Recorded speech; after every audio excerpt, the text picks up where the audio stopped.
Kaya nilagay ko siya sa 1 kasi ito mayroong direct ito na 3 volts, parang gano'n. Okay, parang ganyan mo siya, no? Kaya ganyan na, ayan. Ay, meron na ito.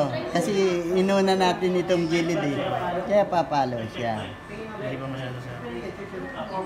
Wala. Oh, meron. Ngayon, papaano yan, papaano yan bababa? Papaano yan bababa? Ay, bumaba na kagad. Oh, ito mo yung Oh, yan. Lalagyan natin. Parang i-charge pala siya. Oo. May problema siya. Ayan. Abang may supply yung base niyan, hindi yan bibitaw. Hindi yan bibitaw. Asa na? Ba't ayaw ka na?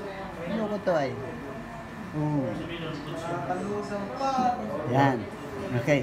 Para i-discharge siya, subukan mong pindutin uli yan. Yan. Sige, pindutin mo. Oh, bumaba siya. Pinakita sa akin yan Ulit.